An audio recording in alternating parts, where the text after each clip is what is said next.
Hi everyone, welcome back to my channel. If it's your first time here, my name is Charmin. I created this YouTube channel because I wanted to chronicle my experience and journey with treating my melasma. I do a lot of sunscreen review videos on skin of color, particularly demos on my skin tone, and I also post my experiences and journey with treating my melasma.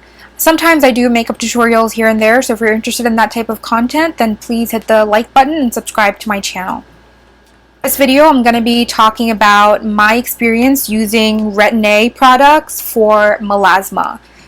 Specifically, as you can see, I have a dark skin. I am a South Asian person who has been struggling with melasma over the past year. I'm in my 20s, I'm in my late 20s, and I'm going to be just sharing my experience using Retin-a products to treat my melasma and whether it was successful.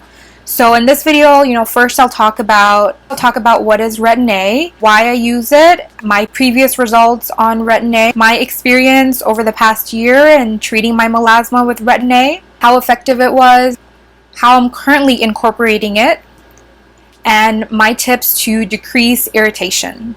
If you don't know what Retin-a is a vitamin A prescription-only drug. There are over-the-counter kind of cosmetic retinoids. Those are not as effective or as strong as the prescription strength. So this is the brand name Retin-a Microsphere. It's the gel 0.08%. This is the newer version of Retin-a. Basically, this is supposed to be more photostable and it's supposed to be less irritating to your skin. Now, this is the generic version of Retin-a. It's Tretinoin. They both contain the same active ingredients. They both produce the same active result. It's just that this is a little bit more photostable. It has less irritation, and this is just generic.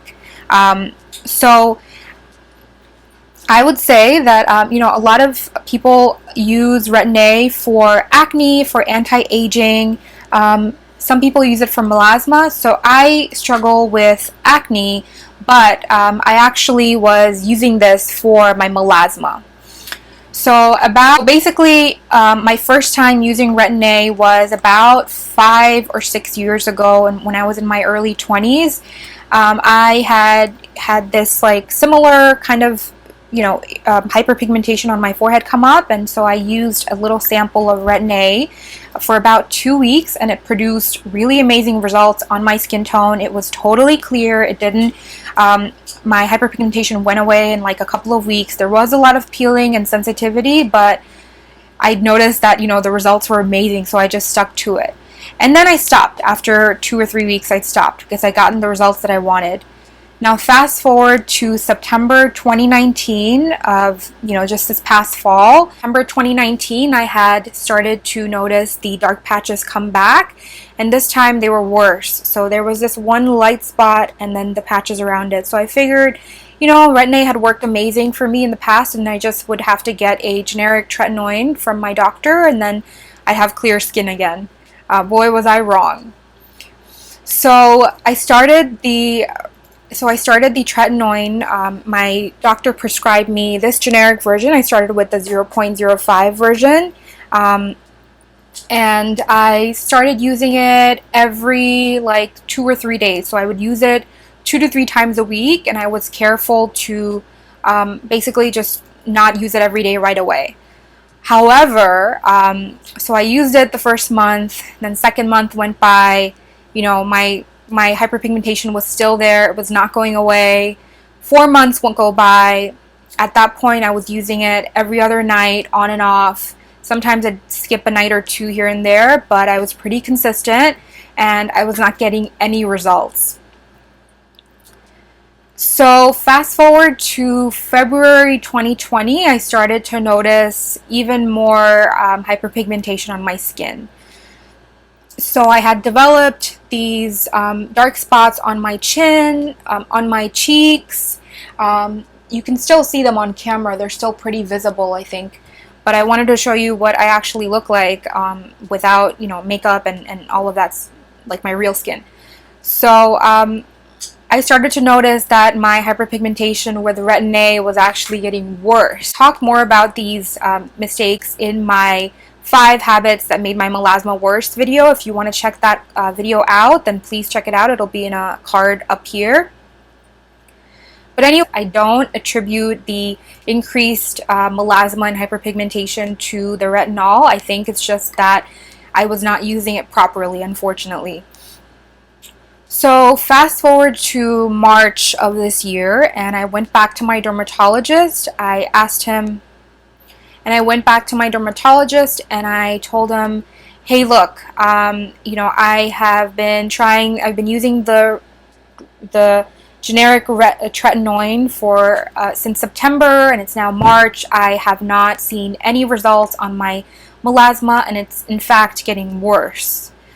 So I told him, you know, in the past I used the brand name version of Tretinoin. I used Retin-a, and it gave me amazing results. So at that point, I'd convinced myself that the reason I was not getting the results that I was because basically I was not using the brand name version. And so I bought the brand name version of Retin-a. I paid $65 out of pocket for this product, which in retrospect was a big mistake because they're both the same products. There's nothing, you know, different about the efficacy about these products. One is just newer. This is just more photo sensitive. It's just more photo stable and a little bit less irritating than the older one. But you know, if I were to do it again, I'm just trying to finish up this bottle and then I'll go back to using the generic version, which is covered by my health insurance. So you know, he was like, okay, fine, try the Retin-a. So I bought that and I'd been using it for 2 months and again, no results. And then finally in July of earlier this month or early last month, I went back to see him again and I told him, hey, look, I'm still not seeing any results. Do you have any other recommendations for me? And he said basically that I should consider something like a chemical peel for my skin. Now, by that point, I had been digging into melasma treatment, chemical peels, azelaic acid, all of these actives that are known to be helpful for melasma.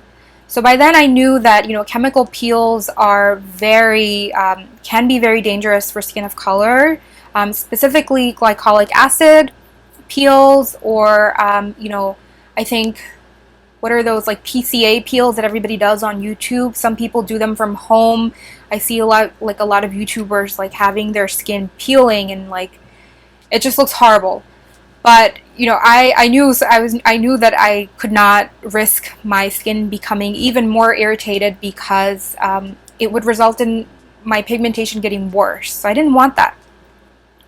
So I asked him, you know, what kind of peel is this? And he said, this is a really safe peel for skin of color. It's a salicylic acid peel. It's superficial, which means that it'll only take away the first layer of your skin. It will not penetrate deeper into the skin, so it has a less of a chance of irritation.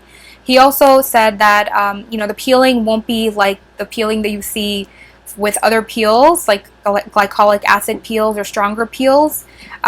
So I agreed, and so I said, okay, I'm, you know, kind of desperate and I really want to see the results. And so about 2 weeks ago, I got my first chemical peel along with using the Retin-a and azelaic acid in my skincare routine. My melasma has gotten, I would say, 30% better. So on this side, the darkness has faded a little bit more. The results are not so great on this side or my forehead, but I go back for my second peel tomorrow, so like the first week of August. So unfortunately, you know, I don't want to be one of those people that say they had a bad experience with retinol. I know there are people who on YouTube who love retinoids, specifically Retin-a for their acne and for wrinkles. But, you know, as I said, unfortunately, this did not give me the results that I wanted, and there were two reasons. One main reason is because it was from melasma. Melasma is a really difficult, you know, condition to treat. If you have it, you probably know how difficult it is to get rid of. But the second reason was because I just wasn't using it right. And so I've continued using it now. I alternate this with the azelaic acid from The Ordinary. I'm trying to get a prescription azelaic acid. If you want me to do a skincare video for my how I treat my melasma, then let me know down below in the comments. I'd be happy to do that. But so that's my skincare routine right now, and I'm hoping the chemical peel will kind of slough off like the some more of the pigmentations. That way I can begin to treat it from the inside and really get to the heart of what's causing the pigmentation. So those are my results. Unfortunately, they're not great, but you know, I am a strong believer of Retin-a still, because I've seen how great it can be for other skin conditions and how just amazing it is personally on my skin when I didn't even have melasma. So I've continued to use this product. I'll probably finish up this tube and then I'll just go back to the generic version, because it's the same thing. Don't fall for the brand name is better than the generic. Now, I want to talk a little bit about what I do now to decrease my irritation. So from September to about, you know, I would say even like April, when I was using Retin-a, I was having a lot of irritation. I was having a lot of peeling, sensitivity. It was burning my skin. Anything I put on it hurt. So that's horrible. You don't want that on your skin. So I recommend the way that you use it, the way that I use it now is basically I have switched to a mineral-only sunscreen. Again, you know, I have a bunch of sunscreen videos and demos on my channel. If you're interested in that, check out my playlist linked above.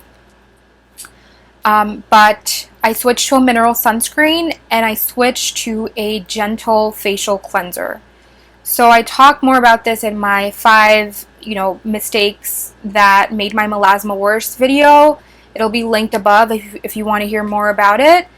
But I switched to the Vanity Cream Gentle Facial Cleanser. Before, I used to use the Dove soap bar, the body bar that you use all over your body, on my face, because it was the only thing that wasn't making my acne worse. But that was a bad product because it was very drying, and it gave me, you know, like it just made my skin more sensitive. So now I use a gentle facial cleanser, and after I wash my face, I use a Vanity Cream moisturizing cream. So on the nights that I use my Retin-a, I go in with on my damp skin with my Vanity Cream moisturizing cream, wait for it to dry completely. I don't use any other actives on that night. And then I wait until just before bed, and then I apply the Retin-a all over my face, minus the areas that are really sensitive, so like under my eyes and also around my mouth, around my lips, near my nose. Those are the areas that I exclude. And then I go to sleep. So about 2 days later, I'll have like a delayed peeling reaction still, but my skin is no longer sensitive. It's no longer like hurting or you know, painful or burning. So again, you know, the purpose of this video was to really give you my honest experience using Retin-a only for melasma. I'm not using it for acne. I'm not using it for wrinkles. I don't have wrinkles. So I'm sorry if this video is kind of a disappointment for some of you out there, but I'm hoping it'll be helpful for people who are struggling with the same skin concerns that I am.